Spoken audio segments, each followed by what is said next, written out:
నమస్కారం టీజీ5 news TV వార్తలకు స్వాగతం. ముందుగా వార్తల్లోని ముఖ్యాంశాలు. ఎర్రబెల్లి గత చరిత్ర తెలిసే కాంగ్రెస్ దూరం పెట్టిందన్న కడియం. ఉప ఎన్నికలలో రాజయ్యకు టికెట్ రాకుండా కుట్ర జరిగిందని ఆరోపణ. టీడీపీ ఎమ్మెల్యేను కేసీఆర్ అమ్మిన వ్యక్తి ఎర్రబెల్లి అంటూ ఫైర్. యువతి చేతిలో ఓడిన రాజకీయ బుద్ధి రాలేదని కడియం వ్యాఖ్య. హరీష్ రావు మాటలు మధ్య భ్రమించినట్లుగా ఉన్నాయని అద్దంకి ఫైర్. చుట్టాలకే టెండర్లు వస్తే ముడుపులు లేవా అంటూ సవాల్. బిల్లారంగ రాజకీయాలతో ప్రజలను మభ్యపెడుతున్నారని విమర్శ. కుటుంబ సభ్యుల నుంచి దృష్టి మళ్లించేందుకే ఆరోపణలంటూ వ్యాఖ్య. జోగి రమేష్ వ్యాఖ్యలకు మంత్రి కొల్లు రవీంద్ర హెచ్చరిక. దమ్ముంటే చంద్రబాబు ఇంటికి రా అంటూ మాస్ వార్నింగ్. రాజకీయాల్లో సంయమనం పాటించాలని హితవు. శాంతి భద్రతలకు భంగం కలిగిస్తే కఠిన చర్యలు తీసుకుంటామని హెచ్చరిక. ఫోన్ ట్యాపింగ్ కేసు కార్తీక దీపం సీరియల్లా మారిందన్న కవిత. ఎన్నికల లబ్ధి కోసమే కేసులను లాగుతున్నారన్న ఆరోపణ. రాజకీయాల నుంచి ట్యాపింగ్ వాడటం సరికాదని వ్యాఖ్య. వెంటనే నిజాలు బయటపెట్టి న్యాయం చేయాలని డిమాండ్. సింగరేణిని బీఆర్ఎస్ కాంగ్రెస్ రెండు ప్రభుత్వాలు దోచుకున్నాయన్న కిషన్ రెడ్డి. తెలంగాణ ఆర్థిక వెన్నెముకకు వరుసగా అవినీతి ముప్పు. రాజకీయ ప్రయోజనాల కోసం సంస్థను పావుగా మార్చారని ఆరోపణ. సింగరేణిపై సమగ్ర విచారణకు కేంద్రానికి డిమాండ్.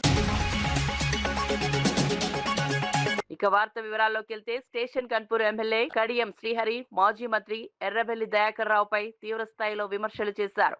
ఎర్రబెల్లి దయాకర్ రావు గతంలో కాంగ్రెస్ పార్టీలో చేరేందుకు ప్రయత్నించారని, అయితే ఆయన గత చరిత్రకు సీఎంకు పూర్తిగా తెలిసి ఉండటంతో పార్టీలోకి అనుమతించలేదని కడియం శ్రీహరి వ్యాఖ్యానించారు. స్టేషన్ కన్పూర్ కు ఉప ఎన్నిక వస్తే తాటికొండ రాజయ్యకు టికెట్ దక్కకుండా చేయడానికి ఎర్రబెల్లి, పోచంపల్లి, పల్లా కలిసి కుట్ర చేశారని ఆరోపించారు. అలాగే టీడీపీ ఎమ్మెల్యేను కేసీఆర్ కు అమ్మిన వ్యక్తి దయాకర్ రావేనని సంచలన వ్యాఖ్యలు చేశారు. మనవరాలి వయసులో ఉన్న యువతి చేతిలో ఓడిపోయినా రాజకీయంగా ఆయనకు బుద్ధి రాలేదని విమర్శించారు. బీజేపీలో ఉన్న నాయకుని తీసుకొచ్చే ప్రయత్నం చేస్తున్నాడు. ఇంకొకడేమో ఆర్ఎస్ ప్రవీణ్ కుమార్ ను తీసుకొచ్చే ప్రయత్నం చేస్తున్నాడు. ఇంకొక ఆయనేమో కాంగ్రెస్ లీడర్ తీసుకొచ్చే ప్రయత్నం చేస్తున్నాడు. లేకుంటే ఈ ముగ్గురు కలిసి నేను రాజకీయంగా పొందబెట్టే ప్రయత్నం చేస్తున్నారని చెప్పి కూడా నేను ఈ సందర్భంగా తెలియజేస్తున్నాను. నిన్ను వాళ్ళు ఉద్ధరించడానికి రాలే, నిన్ను బొందబెట్టడానికి వచ్చిండు. నీ చేతగాని తనాన్ని పార్టీకి చెప్పడానికి వచ్చిండు. నువ్వు పనికిరావు, నువ్వు వెదవవు, నువ్వు సన్నాసివి, నువ్వు దద్దమ్మవు అని చెప్పడానికి మాత్రమే వచ్చారు రాజయ్య. ఇది గుర్తుపెట్టుకో అని చెప్పి నేను ఈ సందర్భంగా తెలియజేస్తాను. మంత్రిగా పనిచేసిన ఎర్రబెల్లి దయాకర్ రావు సభ్యత సంస్కారం లేకుండా మాట్లాడుతున్నాడు. కడియం శ్రీహరికి సిగ్గు లేదని, కడియం శ్రీహరికి పాపాత్ముడని మాట్లాడుతున్నాడు. నిజమే, నాకన్నా కాస్తో కూస్తో సిగ్గుంది కానీ నీకు అసలే సిగ్గు లేదనేది నా అభిప్రాయం. ఈ చెవిటోనికి ఎట్లా చెప్పాలో కూడా నాకు అర్థమవుతలేదు. మనమరాలు వయస్సున్న అమ్మాయి చేతిలో ఘోరంగా ఓడిపోయి, అది కూడా 54-55 వేల ఓట్ల తేడాతో ఓడిపోతే ఈ చెవిటోని చిన్న మెదడు చిక్కిపోయింది. బీఆర్ఎస్ నేత హరీష్ రావు వ్యాఖ్యలు అతి తెలివితో చేసినవని, మధ్య భ్రమించినట్లుగా మాట్లాడుతున్నారని ఎమ్మెల్సీ అద్దంకి దయాకర్ తీవ్ర స్థాయిలో మండిపడ్డారు. కాంగ్రెస్ ప్రభుత్వం అవినీతికి పాల్పడితే బీఆర్ఎస్ నేతలకు బొగ్గు టెండర్లు ఎలా దక్కుతాయని ప్రశ్నించారు. నీ చుట్టాలకి టెండర్లు వస్తే ముడుపులు ముట్టలేదని హరీష్ రావు చెప్పగలరా అంటూ సవాల్ విసిరారు. అబద్ధాన్ని నిజం చేయాలనే తాపత్రయంతో బామర్దుల రాజకీయాలు కొనసాగుతున్నాయని విమర్శించారు. అందుకే ప్రజలు వారిని బిల్లా రంగా అని పిలుస్తున్నారని వ్యాఖ్యానించారు. కేటీఆర్, హరీష్ రావు కుటుంబ సభ్యుల నుంచి ప్రజల దృష్టిని మళ్లించేందుకే ప్రభుత్వంపై లేనిపోని అవినీతి ముద్ర వేస్తున్నారని ఆరోపించారు. తప్పుడు ప్రకటనలతో ప్రజల్లో అయోమయం సృష్టించడం మానుకోవాలని హెచ్చరించారు. మీకొచ్చేది ఏం లేకపోగా తెలంగాణ ప్రజలు కన్ఫ్యూజ్ కాదు. ఎవరు జిల్లాలు మారుస్తాను మీ బామ్మారిది కోళ్ళు స్కామ్ అయిందని నువ్వు అంటే మీ దొంగతనాలు బయటపడే టైంకు ఒక పెద్ద 2 గాయించుకొని వాటి మీద ముఖ్యమంత్రి గారిని ఉప ముఖ్యమంత్రి గారిని ఏదో టార్గెట్ చేసినట్టుగా మీరు మాట్లాడుతుంటే అందరికి కూడా ఆశాస్పదంగానే ఉన్నది. ఒకటి కాంగ్రెస్ పార్టీ ఈ రోజు అక్రమాలతోనూ అవకతవకలతోనూ చేస్తే కాంగ్రెస్ పార్టీ నాయకులకు, కాంగ్రెస్ పార్టీ కేడర్కో అవి రావాలి. మరి అలాంటప్పుడు మీకెట్లు వచ్చినాయి? ఇంకా ఉపేంద్ర రెడ్డి గారి కూతురుదైతే అంటే మీరు ఆరోపిస్తున్న మొట్టమొదటి అయితే మీ హయాంలోనే 2023 నవంబర్లో జరిగింది అది. కాబట్టి తెలివి లేకనో తెలిసి తెలివి తక్కువతనంగానో లేదంటే మాకే తెలివి ఉందని చెప్పి అతి తెలివితోనో మీరు చేసే ప్రకటనలను ఎవరు పట్టించుకోరు. కాబట్టి ఫస్ట్ మీ ఇల్లు మీరు చక్కదిద్దుకోరు. మీ ఇంట్లోనే నీకు మీ బామ్మార్దికి పడతలేదు, మరి మీ మామకు నీకు ఎట్లుందో తెలియదు, మీ మరదలేమో నీ మీదనే పడి ఏడుస్తుంది. మీరు మీ సమస్యలకు వెళ్ళి బయటపడటానికి ప్రభుత్వంలో ఏదో అవినీతి జరిగిందని, ప్రభుత్వంలో ఏదో నష్టం జరిగిందని చెప్పి చికాకు మీకుంటే ఆ చికాకు ప్రభుత్వానికో రాష్ట్ర ప్రజలకు ఎందుకు కూస్తున్నారు? ఇది కేవలం ఒక ప్రాపగండా మాత్రమే. ఒక అబద్ధాన్ని నిజం చేయడానికి మీరు ఇంకా చేసే ప్రయత్నాలు మానుకుంటే మంచిది, లేకపోతే మీ సాల్మన్ కు జరిగిన అన్యాయం వెనుక రాజకీయ దురుద్దేశం ఉందని వైఎస్ఆర్సీపీ నేత పొన్నూరు గౌతమ్ రెడ్డి ఆరోపించారు. ఎస్సీ సామాజిక వర్గం వైఎస్ జగన్ వెంట ఉన్నందుకే ఇలాంటి దురాగతాలు జరుగుతున్నాయని మండిపడ్డారు. ఒక వర్గాన్ని లక్ష్యంగా చేసుకుని జరుగుతున్న ఘటనలు ప్రజాస్వామ్యానికి విరుద్ధమని వ్యాఖ్యానించారు. సాల్మన్ కుటుంబానికి జరిగిన అన్యాయంపై ప్రభుత్వం వెంటనే స్పందించాలని డిమాండ్ చేశారు. బాధితులకు న్యాయం చేయాల్సిన బాధ్యత ప్రభుత్వానిదేనని స్పష్టం చేశారు. ఈ ఘటనపై నిష్పక్షపాత విచారణ జరిపి దోషులను శిక్షించాలని కోరారు. వైఎస్ఆర్సీపీ ఎస్సీ వర్గాల హక్కుల కోసం ఎప్పటికీ పోరాటం చేస్తుందని తెలిపారు. ఇంకా చెప్పాలంటే గనక నరికేయటాలు అనేటువంటి దాన్ని తీసుకోవడం జరిగింది. దీనిలో భాగంగానే సాల్మన్ హత్య, ఈ హత్య మరీ గందరగోళం. ఈ హత్య అనంతరం కూడా కోడల్ని మామగారిని చూడటానికి వెళ్లటానికే 4-5 గంటలు ఆపేయటం జరిగింది. ఖననం చేయడానికి గొయ్యి తవ్వటానికి ప్రొక్లైనర్ వస్తే 4 గంటలు ఆపేయటం జరిగింది. అంటే దీని అర్థం ఏంటి? వైఎస్ఆర్ పార్టీకి దూరం చేయడానికి వీళ్ళు ప్రయత్నం చేస్తున్నారు. ఒకటే చెప్తున్నాం, ఎస్సీ వర్గాలు జగన్మోహన్ రెడ్డి గారితో ఉన్నాయి కాబట్టి ఈ రకమైనటువంటి చేస్తున్నారు. బంతిని ఎంత పెట్టి కొడితే అంత పైకి లేస్తుంది. ఎస్సీ సామాజిక వర్గం యావత్తు కూడా జగన్ గారి వెంటే ఉంటారు. సాల్మన్ కి జరిగినటువంటి అన్యాయం ఏదైతే ఉందో ఆ అన్యాయానికి సంబంధించి రాష్ట్ర ప్రభుత్వం స్పందించాలి. ఆ స్పందించటమే కాకుండా వారికి సరైనటువంటి న్యాయం చేయాలి. ఆ న్యాయం ఏ రకంగా చేయాలి, ఎంత చేయాలి అనేటువంటిది జగన్మోహన్ రెడ్డి గారు ఆల్రెడీ ఇప్పటికే చెప్పున్నారు. అదే పద్ధతిలో ఇవన్నీ కూడా తీసుకోకపోతే గనక ప్రజాగ్రహానికి ఈ ప్రభుత్వం గురికాక తప్పదు అని కూడా సందర్భంగా తెలియజేస్తూ సెలవు తీసుకుంటున్నాం. రాయలసీమను హార్టికల్చర్ హబ్ గా అభివృద్ధి చేయాలనే లక్ష్యంతో కేంద్రం నుంచి 15,000 కోట్ల నిధులు తీసుకురావాలని సీఎం చంద్రబాబు సూచించినట్లు టీడీపీ ఎంపీ లావు శ్రీ కృష్ణదేవరాయలు తెలిపారు. శ్రీకాకుళం నుంచి రాయలసీమ వరకు ఉన్న అన్ని సాగునీటి ప్రాజెక్టులను పూర్తి చేయాలని చంద్రబాబు నిర్ణయం తీసుకున్నారని వెల్లడించారు. పార్లమెంటు సమావేశాల్లో ఈ అంశాలనే ప్రధానంగా ప్రస్తావిస్తామని చెప్పారు. సాగునీటి ప్రాజెక్టులు పూర్తయితే రైతులకు స్థిర ఆదాయం లభిస్తుందని తెలిపారు. హార్టికల్చర్ రంగం అభివృద్ధితో రాయలసీమ ఆర్థికంగా బలోపేతం అవుతుందని అభిప్రాయపడ్డారు. రాష్ట్ర అభివృద్ధికి చంద్రబాబు స్పష్టమైన విజన్తో ముందుకు వెళ్తున్నారని పేర్కొన్నారు. ఇరిగేషన్ ప్రాజెక్ట్స్ ఏదైతే ఉన్నాయో శ్రీకాకుళం నుంచి రాయలసీమ దాకా ఉన్న ఇరిగేషన్ ప్రాజెక్ట్స్ ప్రతి ఒక్కటి కూడా వీటిని పూర్వోదయ స్కీమ్ కింద మనము తీసుకొని పూర్తి చేయాలి అని ముఖ్యమంత్రి గారు నిర్ణయించడం జరిగింది. దాని గురించి రేపు సమావేశాల్లో మేము బడ్జెట్ సమావేశాలు దాని గురించి మాట్లాడబోతా ఉన్నాం. రెండవది రాయలసీమకు సంబంధించి, ముఖ్యంగా రాయలసీమకు సంబంధించి హార్టికల్చర్ హబ్గా తయారు చేయాలి. దానికి సంబంధించి ఫండింగ్ కూడా దాదాపు 15,000 కోట్ల పైగా ఫండింగ్ కూడా మనము కేంద్ర ప్రభుత్వం నుంచి తీసుకుని వచ్చి ఇప్పటికి ఉన్న 8 లక్షల హెక్టార్లు ఏదైతే ఉందో దాన్ని దాదాపుగా ఒక 40 లక్షల ఎకరాలకి ఈ హార్టికల్చర్ని పెంచాలి రాయలసీమ అంతా కూడా అని చెప్పి ముఖ్యమంత్రి గారు దిశానిర్దేశం ఇవ్వడం జరిగింది. దానికి సంబంధించిన ఫండ్స్ మనం తీసుకురావాలి, రైతులకు ఉపయోగపడాలి. రైతులకి ఇరిగేషన్ పరంగా, మైక్రో ఇరిగేషన్ పరంగా, షేడ్ నెట్ల పరంగా, వీటన్నిటి పరంగా కూడా రాయలసీమను ముందుకు తీసుకెళ్లాలంటే ఈ హార్టికల్చర్ డెవలప్ చేయాలనే ఉద్దేశంతో దిశానిర్దేశం చేయడం జరిగింది. దీని గురించి కూడా రేపు మాట్లాడబోతా ఉన్నాం.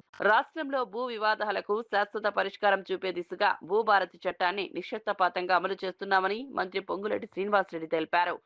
ఆధునిక సాంకేతికతను జోడించి సర్వే వ్యవస్థను పూర్తిగా ప్రక్షాళన చేస్తున్నామని చెప్పారు.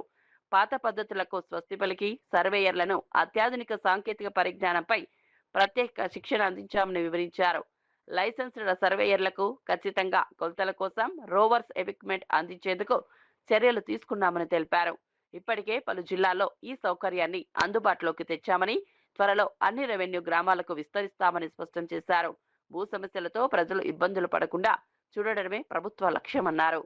ఆలోచనతో తీసుకొచ్చిన దాంతో పాటు ఈ సర్వేర్లకు అందరికీ కూడా లేటెస్ట్ టెక్నాలజీతో ఉండే రోవర్స్ ఫస్ట్ ఫేజ్ 600 పీసుల్ని కొనటం జరిగింది.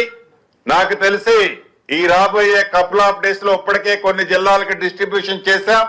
మిగిలిన జిల్లాలకు కూడా రాబోయే కొద్ది రోజుల్లో ఈ రోవర్స్ ఎక్విప్మెంట్ ఏదైతే సర్వేకి గతంలో టేబు చైను కాస్టాప్ ఏదైతే ఉందో ఆ వ్యవస్థకి పూర్తిగా ఫుల్ స్టాప్ పెట్టి రోవర్స్ సిస్టమ్ ద్వారా లేటెస్ట్ టెక్నాలజీతో ఏ ట్రైనింగ్ అయితే ఈనాడు లైసెన్స్ సర్వేర్లకు ట్రైనింగ్ ఇచ్చామో వారికి ఎక్విప్మెంట్ ని సమకూర్చే దాంట్లో కూడా రాష్ట్ర ప్రభుత్వం అన్ని చర్యలు ఇప్పటికే చేపట్టడం జరిగింది. ఇందాక అడిషనల్ కలెక్టర్ గారు చెప్పినట్లు పైలట్ గా ఇంతకు ముందే రాష్ట్ర వ్యాప్తంగా 5 రెవెన్యూ గ్రామాల్లో సర్వే చేశాం. అందుట్లో ఖమ్మం జిల్లాలోని మదిర నియోజకవర్గంలోని ములుగుమాడు గ్రామం కూడా చేశాం. ఇలా రాష్ట్ర వ్యాప్తంగా 413 రెవెన్యూ గ్రామాలకు నక్షాలు లేవు. వాటిని ఫస్ట్ ఫేజ్ లో చేసే కార్యక్రమం ఆల్రెడీ చేపట్టాం. దీనితో పాటు రాబోయే రోజుల్లో ఆల్రెడీ ప్రతి జిల్లాకి 70 రెవెన్యూ గ్రామాలు ఐడెంటిఫై చేసి పంపమని రెవెన్యూ సెక్రటరీ గారికి అక్కడి నుంచి ఆదేశాలు ఇచ్చాం. ఇప్పటికే రాష్ట్ర వ్యాప్తంగా ప్రతి జిల్లాలో 70 గ్రామాలని ఐడెంటిఫై చేసి పంపటం జరిగింది. ఏవైతే ఈ లైసెన్స్డ్ సర్వేలు ఉన్నారో వీరితో పాటు ఈ లైసెన్స్డ్ సర్వేలు చేసిన సర్వేని జస్టిఫికేషన్ ని గవర్నమెంట్ ఎంప్లాయీగా ఉండే సర్వేర్ సర్టిఫై చేసే వ్యవస్థని ఫుల్ ప్లెడ్జ్ లో మహాత్మా గాంధీ జాతీయ గ్రామీణ ఉపాధి హామీ పథకాన్ని కేంద్ర ప్రభుత్వం నీరుగారుస్తోందని ఆరోపిస్తూ ఖైరతాబాద్ జిల్లా కాంగ్రెస్ అధ్యక్షుడు మోతా రోహిత్ ముదిరాజ్ ఆధ్వర్యంలో MNREGA బచావో సంగ్రామ యాత్ర నిర్వహించారు. సచివాలయం ఎదుట ఉన్న రాజీవ్ గాంధీ విగ్రహం నుంచి ఇందిరాగాంధీ విగ్రహం వరకు కాగడాల ప్రదర్శనగా యాత్ర సాగింది. ఈ కార్యక్రమంలో AICC సెక్రటరీ సచిత్ సావంత్, రాజ్యసభ సభ్యుడు Anil Kumar Yadav, Nampally assembly in charge Firoz Khan, TPCC అధ్యక్షుడు ముజాహిద్ ఆలం ఖాన్ పాల్గొన్నారు. MNREGA ద్వారా గ్రామీణ పేదలకు ఉపాధి కల్పించాల్సిన బాధ్యత కేంద్రానిదేనని నేతలు స్పష్టం చేశారు.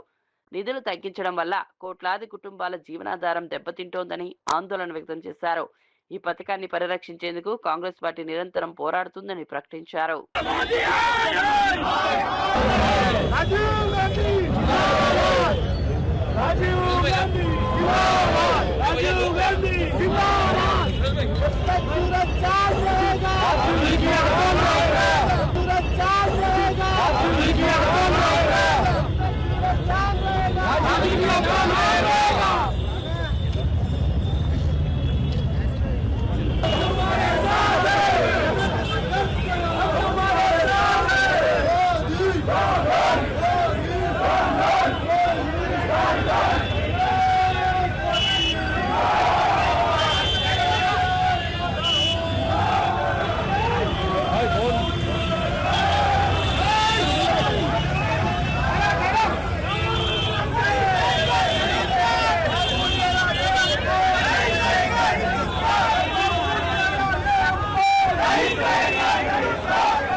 రాష్ట్రంలో రెడ్ బుక్ పాలన కొనసాగుతోందని, దానివల్ల రక్తపాతం నెలకొన్నదని మాజీ మంత్రి విడుదల రజని తీవ్ర విమర్శలు చేశారు.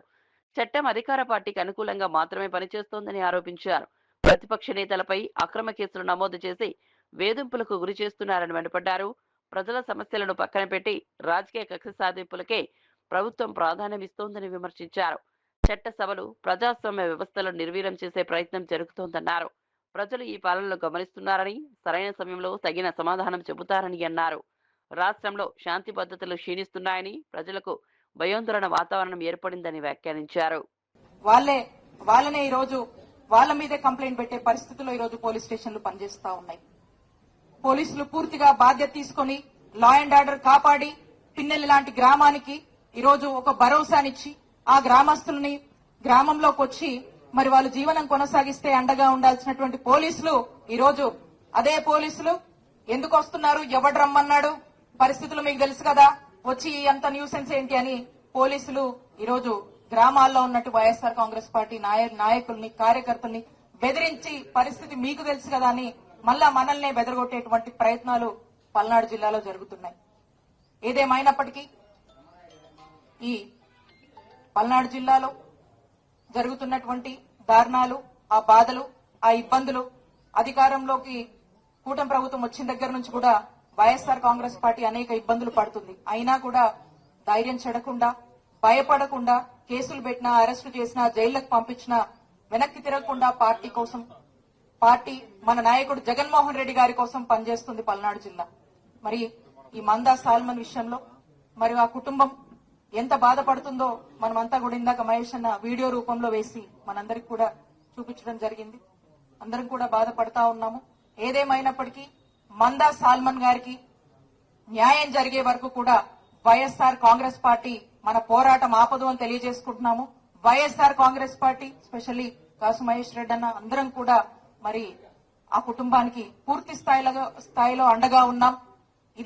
ఈ పోరాటం ఎక్కడి వరకైనా కూడా మరి తీసుకువెళ్తాం, ఆ కుటుంబం కోసం పోరాడతామని తెలియజేసుకుంటూ నాకు ఈ అవకాశం ఇచ్చినటువంటి పెద్దలందరూ కూడా ధన్యవాదాలు తెలియజేస్తున్నాను. Thank you. Phone tapping case విచారణ 2 ఏళ్లుగా సాగుతూ కార్తీక దీపం సీరియల్ ను తలపిస్తోందని తెలంగాణ జాగృతి అధ్యక్షురాలు కల్వకుంట్ల కవిత కాంగ్రెస్ ప్రభుత్వంపై ఎద్దేవా చేశారు. ఈ వ్యవహారం ప్రజల్లో హాస్యాస్పదంగా మారిందన్నారు. ఎన్నికల లబ్ధి కోసమే ఈ కేసును తెరపైకి తీసుకొచ్చారని ఆరోపించారు. తీవ్రవాదులపై ఉపయోగించాల్సిన ట్యాపింగ్ వ్యవస్థను రాజకీయాల కోసం వాడటం సరికాదని వ్యాఖ్యానించారు. విచారణను సాగదీయకుండా వెంటనే నిజాలు బయటపెట్టి బాధితులకు న్యాయం చేయాలని డిమాండ్ చేశారు. ప్రభుత్వం ఉద్దేశపూర్వకంగా ఈ అంశాన్ని లాగుతూ ప్రజల దృష్టిని మళ్లిస్తోందని విమర్శించారు. ప్రజలే బ్యాన్ చేస్తారు బీఆర్ఎస్.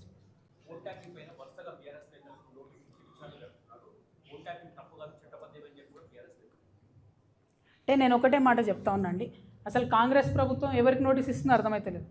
ఫోన్ ట్యాపింగ్ చేసిన వాళ్ళకి ఇస్తున్నారా, ఫోన్ ట్యాపింగ్ బాధితులకు ఇస్తున్నారా? 2 ఏళ్ళ ఇది టీవీ సీరియల్ లెక్క కొనసాగుతూనే ఉన్నది. ఆ కార్తీక దీపం అన్న గుర్తుంటుంది కానీ ఇది గుర్తుంటలేదు. ఇది సో ఘోరమైన పరిస్థితి ఉన్నది ఇక్కడ. సో నాన్ సీరియస్ అయిపోయింది, జోక్ అయిపోయింది ఫోన్ ట్యాపింగ్ అంటే.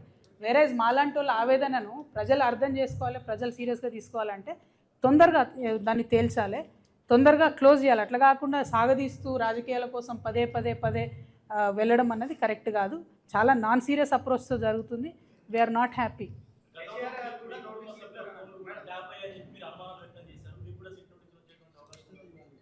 నాకు తెలియదు, ఏమో చూద్దాం, వచ్చినప్పుడు చూద్దాం.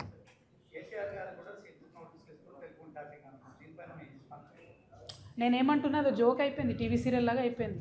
సీరియస్నెస్తో చేస్తే బాగుంటుంది. అట్లా కాకుండా రేపు పొద్దున దాని రిజల్ట్ ఏం లేకుండా ఊరికే చేసేసి ఎలక్షన్ అయిపోయాక బంద్ పెడతారేమో అని నాకు అనిపిస్తున్నది. ఎందుకంటే ఎప్పుడు ఎలక్షన్ వస్తే అప్పుడే వస్తున్నది ఫోన్ ట్యాపింగ్ విషయం తప్పితే మిగతా టైంలో వస్తలేదు. ఇప్పుడు ఈ నోటిఫికేషన్ వచ్చిన తర్వాత మళ్ళీ చేస్తారేమో. ఎందుకంటే అర్బన్ ఏరియాస్లో పోలింగ్ ఉంది కాబట్టి దానికోసం చేస్తున్నారని నాకు అనిపిస్తుంది. నేను మళ్ళీ చెప్తున్నా, ఇది కరెక్ట్ కాదు. ఫోన్ ట్యాపింగ్ అనేటటువంటిది టెర్రరిస్టుల కోసం పెట్టినటువంటి విషయాన్ని అన్ని ప్రభుత్వాలు దుర్వినియోగం చేస్తున్నాయి. అది చేయకూడదని మాత్రమే నేను డిమాండ్ చేస్తాను. Thank you. జై. అమరావతిలో సీఎం చంద్రబాబు అధ్యక్షతన టీడీపీ పార్లమెంటరీ పార్టీ సమావేశం కొనసాగుతోంది. పార్లమెంట్ బడ్జెట్ సమావేశాల్లో అనుసరించాల్సిన వ్యూహాలపై ఎంపీలకు చంద్రబాబు దిశానిర్దేశం చేశారు. అమరావతికి కేంద్రం విడుదల చేసిన నిధులు, పోలవరం ప్రాజెక్టుకు కావలసిన అదనపు నిధుల అంశాలపై సమావేశంలో చర్చ జరిగింది. ఇప్పటికే అమరావతికి 15,000 కోట్ల నిధులు విడుదల చేయించిన నేపథ్యంలో మరింత సహకారం కోరాలని నిర్ణయించారు. పోలవరం ప్రాజెక్టుకు 2027 నాటికి పూర్తి చేయాలన్న లక్ష్యంతో ముందుకు సాగుతున్నామని చంద్రబాబు తెలిపారు. ఈ దిశగా కేంద్ర ప్రభుత్వ సహకారం అత్యంత కీలకమని ఎంపీలకు స్పష్టం చేశారు. రాష్ట్ర అభివృద్ధి లక్ష్యంగా టీడీపీ పార్లమెంటరీ పార్టీ పనిచేస్తుందని తెలిపారు.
సింగరేణి సంస్థను గతంలో బీఆర్ఎస్ ప్రభుత్వం, ప్రస్తుతం కాంగ్రెస్ ప్రభుత్వం కూడా దోచుకుంటోందని కేంద్ర మంత్రి కిషన్ రెడ్డి తీవ్ర ఆరోపణలు చేశారు. సింగరేణి తెలంగాణ ఆర్థిక వెన్నెముక లాంటి సంస్థ అని, అలాంటి సంస్థలో వరుసగా అవినీతి జరుగుతుండడం రాష్ట్ర ప్రజలకు తీవ్ర నష్టం కలిగిస్తోందన్నారు. బీఆర్ఎస్ పాలనలో టెండర్లు, నియామకాల విషయంలో పెద్ద ఎత్తున అక్రమాలు జరిగాయని, ఇప్పుడు కాంగ్రెస్ హయాంలో కూడా అదే తరహా పరిస్థితులు కొనసాగుతున్నాయని విమర్శించారు. రాజకీయ ప్రయోజనాల కోసం సింగరేణిని పావుగా మార్చుతున్నారని ఆరోపించారు. సింగరేణి కార్మికులు, ఉద్యోగుల భవిష్యత్తు ప్రమాదంలో పడుతోందని ఆందోళన వ్యక్తం చేశారు. ఈ వ్యవహారంపై సమగ్ర విచారణ జరిపి బాధ్యులపై కఠిన చర్యలు తీసుకోవాలని కేంద్ర ప్రభుత్వాన్ని కోరారు. మీరందరూ కూడా కష్టపడి ఎన్నికల్లో మన పార్టీ జెండాను, మన పార్టీ అభ్యర్థులను గెలిపించాలి. ఈ దోపిడీ రాజ్యం ఏస్తున్నారో అది కాంగ్రెస్ పార్టీ కానీ బీఆర్ఎస్ పార్టీ కానీ రెండు పార్టీలకు ఖచ్చితంగా వచ్చేటువంటి రోజుల్లో జవాబు చెప్తాము. మా సింగరేణిని మీరు దోచుకున్నారు కాబట్టి రెండు పార్టీలకు మా యొక్క కొత్తగూడెంలో భవిష్యత్తు లేదు. మీ రెండు పార్టీలకు అనే విధంగా మీరు ఖచ్చితంగా ఆత్మవిశ్వాసంతో చెప్పాలి. భారత రాజ్యాంగ నిర్మాతలు దేశ ఐక్యత, జాతీయ స్ఫూర్తికి బలమైన పునాది వేశారని రాష్ట్రపతి ద్రౌపది ముర్ము అన్నారు. రాజ్యాంగ నిబంధనల ద్వారానే దేశంలో సమానత్వం, న్యాయం, స్వేచ్ఛలు కొనసాగుతున్నాయని పేర్కొన్నారు. వివిధ భాషలు, సంస్కృతులు, మతాలు ఉన్నప్పటికీ భారతదేశం ఏకత్వంగా నిలబడడానికి రాజ్యాంగమే ప్రధాన కారణమన్నారు. ప్రజాస్వామ్య విలువలను కాపాడుకోవాలంటే ప్రతి పౌరుడు రాజ్యాంగాన్ని గౌరవించాలని పిలుపునిచ్చారు. రాజ్యాంగ నిర్మాతల త్యాగాలు, దూరదృష్టిని ప్రతితరం గుర్తించుకోవాలని తెలిపారు. రాజ్యాంగ స్ఫూర్తితోనే దేశం అభివృద్ధి పథంలో ముందుకు సాగుతోందన్నారు. యువత రాజ్యాంగ విలువలను అర్థం చేసుకుని ఆచరణలో పెట్టాలని రాష్ట్రపతి సూచించారు. దేశ భవిష్యత్తు రాజ్యాంగ పరిరక్షణపైన ఆధారపడి ఉందని స్పష్టం చేశారు. विश्व पटल पर अनिश्चितता के बावजूद भारत में निरंतर आर्थिक विकास हो रहा है। हम निकट भविष्य में विश्व की तीसरी सबसे बड़ी अर्थव्यवस्था बनने के लक्ष्य को प्राप्त करने के दिशा में आगे बढ़ रहे हैं। विश्व स्तरीय इंफ्रास्ट्रक्चर के निर्माण में निवेश करके हम अपनी आर्थिक संरचना का उच्च स्तर पर पुनर्निर्माण कर रहे हैं। आर्थिक नियति के निर्माण की यात्रा में आत्मनिर्भरता और स्वदेशी हमारे मूल मंत्र हैं। स्वाधीनता के बाद देश के आर्थिक एकीकरण के लिए सबसे महत्वपूर्ण निर्णय जीएसटी को लागू करने से वन नेशन वन मार्केट की व्यवस्था स्थापित हुई है। श्रम सुधार के क्षेत्र में 4 लेबर कोड्स जारी किए गए हैं। इससे हमारे श्रमिक भाई बहन लाभान्वित होंगे तथा उद्यमों के विकास को भी गति मिलेगी। రాష్ట్ర అభివృద్ధి కోసం నిరంతరం శ్రమిస్తున్న చంద్రబాబును పూర్తిగా తీసుకుని ప్రజా సంక్షేమం కోసం పనిచేయాలని మంత్రి పయ్యావుల కేశవ్ టీడీపీ శ్రేణులకు పిలుపునిచ్చారు. అభివృద్ధి, సంక్షేమం రెండూ సమపాలలో సాగాలన్నదే చంద్రబాబు రాజకీయ తత్వమని అన్నారు. కష్టకాలాల్లో కూడా వెనుకడు వేయకుండా రాష్ట్ర ప్రయోజనాల కోసం పోరాటం చేయడమే నాయకత్వ లక్ష్యమని పేర్కొన్నారు. ప్రతి కార్యకర్త ప్రజలతో నేరుగా మమేకమై ప్రభుత్వ పథకాలను ప్రజల్లోకి తీసుకెళ్లాలని సూచించారు. పార్టీ బలోపేతానికి క్రమశిక్షణ, ఐక్యత అత్యంత అవసరమన్నారు. నాయకులు మాటలకే పరిమితం కాకుండా క్షేత్రస్థాయిలో పనిచేయాలని దిశానిర్దేశం చేశారు. రాష్ట్ర అభివృద్ధిలో టీడీపీ పాత్రను ప్రజలకు వివరించాల్సిన బాధ్యత కార్యకర్తలదేనని ఆయన స్పష్టం చేశారు. మన కోసం నిలబడినటువంటి కార్యకర్తల శ్రమ వల్ల అనేటువంటిది గుర్తు చేస్తా ఉన్నాం. ఈ జిల్లాలో ఉన్నటువంటి 14 మంది శాసనసభ్యుల మీద బాధ్యత ఉంది. నమ్మినటువంటి ప్రజలకు మంచి కోసం పనిచేయాలి, నమ్ముకున్నటువంటి నాయకత్వం కార్యకర్తల కోసం పనిచేయాలి. అది ఎంత శ్రమైన అనేటువంటిది నేను ఈ సందర్భంగా నాయకులందరికీ కూడా గుర్తు చేస్తాను. నూతనంగా ఎన్నికైనటువంటి ఈ కమిటీ కూడా ప్రజల కోసం, ఈ జిల్లా ప్రజల ఆశలు, ఆకాంక్షలు, వాళ్ళ కష్టాలు, కన్నీళ్లు తొలగించేలా పని చేయాలని చెప్పి కోరుకుంటూ ఆంధ్రప్రదేశ్లో బీసీలకు రక్షణ చట్టం తీసుకురావడంపై ముఖ్యమంత్రి చంద్రబాబుకు జాతీయ బీసీ సంక్షేమ సంఘం అధ్యక్షుడు ఆర్ కృష్ణయ్య కృతజ్ఞతలు తెలిపారు. కర్నూలులో జరిగిన బీసీ ఆత్మీయ సమావేశంలో ఆయన మాట్లాడారు. బీసీలకు చట్టబద్ధమైన రక్షణ కల్పించడం దేశంలోనే ఒక ఆదర్శంగా నిలుస్తుందన్నారు. ఈ చట్టాన్ని దేశమంతా అమలు చేయాలని కేంద్ర ప్రభుత్వాన్ని కోరారు. బీసీలకు న్యాయం జరిగే వరకు పోరాటం ఆగదని స్పష్టం చేశారు. పార్లమెంట్లో బీసీ బిల్లు ప్రవేశపెట్టి ఆమోదించే వరకు ఉద్యమం కొనసాగుతుందన్నారు. సామాజిక న్యాయం లేకుండా దేశ అభివృద్ధి సాధ్యం కాదని పేర్కొన్నారు. ఈ చట్టం బీసీల్లో ఆత్మవిశ్వాసాన్ని పెంచుతుందని అభిప్రాయపడ్డారు. వర్తింపజేయాలి, ఆంధ్రప్రదేశ్ను ఆదర్శంగా తీసుకోవాలి, తెలంగాణలో కూడా ఈ చుట్టూ చట్టం కావాలని చెప్పి అక్కడ ప్రభుత్వం మీద నేను ఒత్తిడి తీసుకొస్తున్నా. ఈ చట్టం దేశానికి ఆదర్శం. అందుకు చంద్రబాబు గారికి నేను థ్యాంక్స్ చెప్తున్నాను. మోడీ స్వయాన బీసీ కులానికి చెందినవాడు, బీసీ వర్గానికి చెందినవాడు. ఆయన కుల వృత్తులకు చెందిన చాలా మంది ఆయన బీసీ కాదని బోగస్ మాటలు మాట్లాడతారు. ఆయన స్వచ్ఛమైన బీసీ. మోడీ హయాంలోనే బీసీ బిల్లు తీసుకురావాల్సినటువంటి అవసరం ఉంది. బీసీ బిల్లు కోసం 30 ఏళ్ల నుంచి మేమంతా కొట్లాడుతున్నాం. సీన్ కానీ, నాగేశ్వరరావు కానీ, సీన ఇక్కడ. అయితే ఈ ఉద్యమం యొక్క అంతిమ లక్ష్యం, బీసీ ఉద్యమం యొక్క అంతిమ లక్ష్యం పార్లమెంట్లో బీసీ బిల్లు పెట్టి చట్టసభలో 50% రిజర్వేషన్లు పెట్టే వరకు వదిలిపెట్టేది లేదని చెప్పి అందుకు ఎన్ని త్యాగాలైనా చేస్తాం, ఎంతవరకైనా తెగించి పోరాడతాం, ఎంత దూరమైనా తెగించి పోరాడతాం. వార్తలు ముగించే ముందు ముఖ్యాంశాలు మరోసారి. ఎర్రబెల్లి గత చరిత్ర తెలిసే కాంగ్రెస్ దూరం పెట్టిందన్న కడియం. ఉప ఎన్నికలలో రాజయ్యకు టికెట్ రాకుండా కుట్ర జరిగిందని ఆరోపణ. టీడీపీ ఎమ్మెల్యేను కేసీఆర్ అమ్మిన వ్యక్తి ఎర్రబెల్లి అంటూ ఫైర్. యువతి చేతిలో ఓడిన రాజకీయ బుద్ధి రాలేదని కడియం వ్యాఖ్య. హరీష్ రావు మాటలు మతి భ్రమించినట్లుగా ఉన్నాయని అద్దంకి ఫైర్. చుట్టాలకే టెండర్లు వస్తే ముడుపులు లేవా అంటూ సవాల్. జిల్లారంగ రాజకీయాలతో ప్రజలను మభ్యపెడుతున్నారని విమర్శ. కుటుంబ సభ్యుల నుంచి దృష్టి మళ్లించేందుకే ఆరోపణలంటూ వ్యాఖ్య. జోగి రమేష్ వ్యాఖ్యలకు మంత్రి కొల్లు రవీంద్ర హెచ్చరిక. దమ్ముంటే చంద్రబాబు ఇంటికి రా అంటూ మాస్ వార్నింగ్. రాజకీయాల్లో సంయమనం పాటించాలని హితవు. శాంతి భద్రతలకు భంగం కలిగిస్తే కఠిన చర్యలు తీసుకుంటామని హెచ్చరిక. ఫోన్ ట్యాపింగ్ కేసు కార్తీక దీపం సీరియల్లా మారిందన్న కవిత. ఎన్నికల లబ్ధి కోసమే కేసులను లాగుతున్నారన్న ఆరోపణ. రాజకీయాల నుంచి ట్యాపింగ్ వాడటం సరికాదని వ్యాఖ్య. వెంటనే నిజాలు బయటపెట్టి న్యాయం చేయాలని డిమాండ్. సింగరేణిని బీఆర్ఎస్ కాంగ్రెస్ 2 ప్రభుత్వాలు దోచుకున్నాయన్న కిషన్ రెడ్డి. తెలంగాణ ఆర్థిక వెన్నెముకకు వరుసగా అవినీతి ముప్పు. రాజకీయ ప్రయోజనాల కోసం సంస్థను పావుగా మార్చారని ఆరోపణ. సింగరేణిపై సమగ్ర విచారణకు కేంద్రానికి డిమాండ్. ఇవి నాటి వార్తా విశేషాలు. మరో బులెటిన్లో మళ్ళీ కలుద్దాం. నమస్కారం.